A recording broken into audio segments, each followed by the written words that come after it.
2 اکتوبر سن 1187 دن کی صبح پچھلے 88 سالوں کی صبحوں سے مختلف تھی۔ بیت المقدس دیواروں پر لہرانے والا وہ صلیب کا نشان جو مسلمانوں کے سینوں پر ایک خنجر کی طرح پیوست تھا، آج نیچے گر چکا تھا۔ شہر کے دروازے کھل رہے تھے۔ فاتح فوج کا کمانڈر گھوڑے پر سوار اندر داخل ہوتا ہے، لیکن یہ فاتح فوج قتل عام کرنے نہیں آ رہی تھی۔ یہ بادشاہ، یہ کمانڈر کوئی عام شخص نہ تھا۔ اس نے دشمنوں کو معاف کر کے بتایا اسلام کا مطلب کیا ہے۔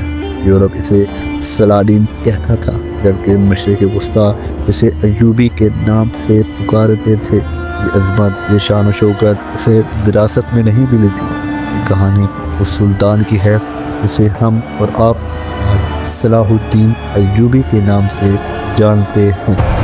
میں بیت المقدس کو ضرور فتح کروں گا۔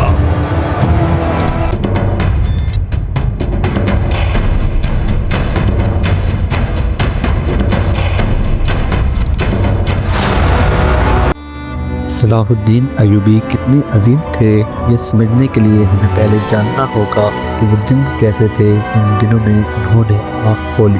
یہ وہ دور تھا جب امت مسلمان صرف ہسٹری میں چھپ کر رہ گئی تھی۔ مسلمانوں کے درمیان اتحاد نام کی کوئی چیز نہ تھی۔ صلاح الدین ایوبی کی پیدائش سے 38 سال پہلے یورپ سے آنے والے کروسیڈرز نے مسلمانوں کی علاقوں پر قبضہ کرنا شروع کر دیا تھا، جن میں بیت المقدس کی عظیم جگہ بھی شامل تھی۔ یہ وہ دن تھے جب مسلمانوں کے قتل عام سے کروسیڈرز نے زمین کو لال کر دیا تھا۔ یہ کوئی عام بات نہ تھی، بلکہ یہ امت مسلمہ پر ایک زوردار دھماکے کی طرح تھا۔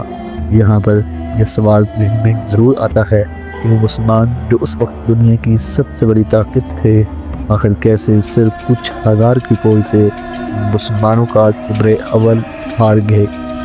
اس کا جواب یہ ہے کہ مسلمانوں کے درمیان پھوٹ اس قدر زیادہ تھی کہ کروسیڈرز نے اپنے پہلے حملے میں ہی شہر کو فتح کر لیا اور کچھ ہی سالوں میں کئی مسلمان علاقے فتح کر کے ریاستیں قائم کر لی، جن میں مشہور ریاستیں کنگڈم آف یروشلم، county of Tripoli, principality of Antioch اور کاؤنٹی آف اڈیسا شامل ہیں۔ ان سب ریاستوں کا ایک ہی دشمن تھا اور اس سے بڑھ کر ان کے اندر اتحاد تھا، جبکہ اس کے مخالف مسلمانوں کی 2 بڑی ریاستیں تھیں، جن میں ایک طرف مسلمانوں کی سنی مذہب فکر کی عباسی خلافت، اس میں وہ پرانا دمخم وہ طاقت باقی نہیں رہی تھی، جبکہ دوسری طرف فاطمی خلافت جو مصر میں اسماعیلی یا مکتب فکری قائم کردہ تھی۔ یہ حکومت عباسی خلیفوں کو ظالم اور خود کو اسلام کا وارث مانتی تھی۔ یہ دونوں ریاستیں ایک دوسرے کے اتنا خلاف تھیں کہ ایک دوسرے کے خلاف جنگ میں کروسیڈرز سے اتحاد تک کر لیتی تھیں۔ جب کروسیڈرز حملہ کرنے کے لیے شام پہنچے تو قاہرہ میں فاطمی خلافت کی طرف سے خوشیاں منائی گئیں۔ یہ خیال ذہن میں رکھ کر اس سے سنی مسلمان کمزور ہو جائیں گے۔ اس کے علاوہ شام اور باقی کئی مسلم علاقے بھی ایک دوسرے کے خلاف چالیں چلنے سے نہیں کتراتے تھے۔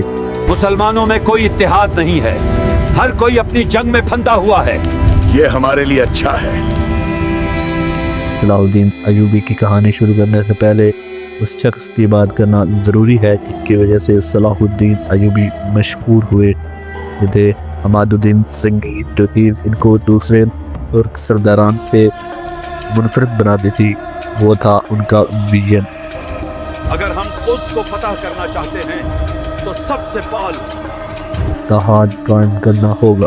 آخر سال 1144 میں انہیں پہلی کامیابی بھی مل گئی۔ انہوں نے کروسیڈرز کی ایک بڑی ریاست کاؤنٹی آف اڈیسا کو فتح کر لیا۔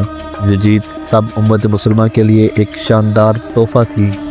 اس کے بعد انہیں یعنی عماد الدین سنگھی کو شہید کر دیا گیا، لیکن یہ سلسلہ رکا نہیں، بلکہ ان کے بعد ان کے بیٹے نور الدین سنگھی نے ان کے خواب کو آگے بڑھایا۔ یہ وہ نوجوان تھا جو اپنے والد سے بھی زیادہ مؤثر ثابت ہوا۔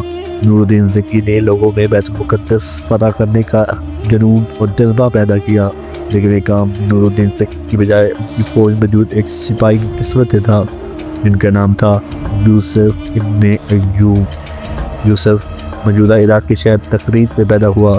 کہا جاتا ہے کہ جس دن صلاح الدین ایوبی کی ولادت ہوئی اسی دن اس کے خاندان کو اس کے آبائی علاقے سے بے دخل کر دیا گیا۔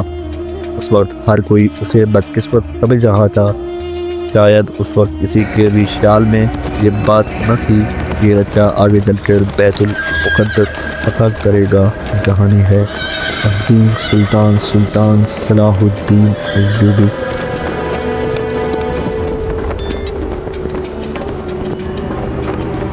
صلاح الدین ایوبی کی کہانی کا آغاز نہ تو دمشق میں ہوتا ہے اور نہ ہی فلسطین میں، بلکہ یہ شروع ہی مصر میں